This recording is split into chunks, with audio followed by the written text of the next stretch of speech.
Good afternoon, ladies and gentlemen. My name is John Bailey, and today I will be leading you in a period of persuasion on the pros of human cloning and stem cell research. The idea of cloning in general has been around for more than 100 years, actually, starting with the first ever demonstration of artificial embryo twinning in 1885, 133 years ago, which is pretty crazy, by Hans Adolf Edward Dreich, which showed that each cell in an early embryo has its own complete set of genetic instructions and that it can grow into a full organism. It is a fascinating idea that has been in the center of many movies, TV shows, and books ever since the idea was first thought up, and will most likely be the center of many scientific discussions for the foreseeable future. In November of 1998, scientists reported that they had successfully isolated and cultured human embryonic stem cells, a feat which eluded researchers for almost 2 decades past. These embryonic stem cells are what all of the 200 plus kinds of tissue in the human body originates from. And as the name suggests, they are acquired from human embryos, often from fertility clinics that are left over from assisted reproduction attempts. However, these are not the only stem cells that are available.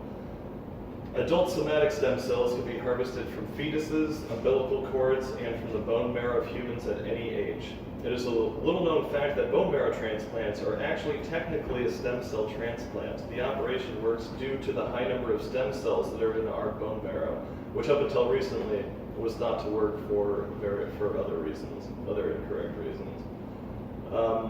The problem with these stem cells is that they're already set in their ways, so to speak, and are only capable of becoming some of the types of tissue that make up our bodies, whereas the embryonic stem cells are capable of becoming literally any type.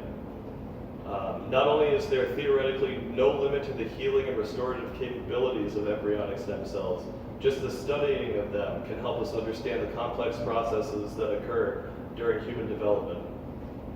Many of the most serious medical conditions are due to abnormal cell division and differentiation, the process where an unspecialized embryonic stem cell acquires the features of a specialized cell, such as heart, liver, or muscle cells. So it's basically when a stem cell becomes the cell that it's supposed to become. With more understanding of these genetic and molecular processes, we may be able to find better ways of dealing with the conditions with new strategies or therapies, or possibly being able to have a way of telling that it's going to happen beforehand and completely stopping these occurrences before they happen. Stem cells can also be applied in a variety of ways in the medical field. Researchers already show that the use of stem cells can theoretically completely reverse the effects of many diseases such as Parkinson's, diabetes, Alzheimer's, MS, due to the fact that these diseases are caused by the deterioration of cells in different parts of the body, which could be replaced with new healthy stem cells. Scientists even use them to grow body parts. Just last year, scientists in Japan used stem cells to grow human ears on the backs of rats in hopes that they will be able to use them to help children with facial abnormalities or adults who have suffered from accidents. This alone opens the door to almost endless possibilities, including the creation of organs that can replace damaged ones, the possibilities of the creation of limbs that can replace limbs of people that are missing them, and even the possibility of cloning whole humans. Although many people find it unethical to create humans through cloning, mostly because of how unnatural and odd it sounds, it could be a way for couples that are incapable of producing offspring on their own to be able to create a child for themselves, to have that would be a clone of one of the two parents. This may sound like it's from a science fiction book, but the ability to clone a mammal had already been achieved by Scottish scientists about 21 years ago, actually. In 1997, scientists in Midlothian, Scotland, at the Roslin Institute made a breakthrough in the field when they successfully cloned a sheep named Dolly from adult somatic stem cells. And when President Clinton heard about this, he signed an executive order which stated that no federal funding would be allowed to go towards any cloning research due to it being a new and potentially ethically scary-sounding scientific achievement. This executive order brought a screeching halt to stem cell research because it was a very new scientific achievement that sounded very scary to many people, and the scientific community had to rely on very few private investors to continue their research.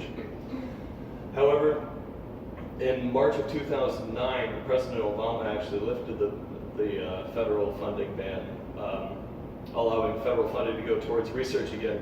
And when he did that, he said one of my favorite quotes from anybody. He's a man of great words. He said, medical miracles do not happen simply by accident. They result from painstaking and costly research, from years of lonely trial and error, much of which never bears fruit, and from a government willing to support that work.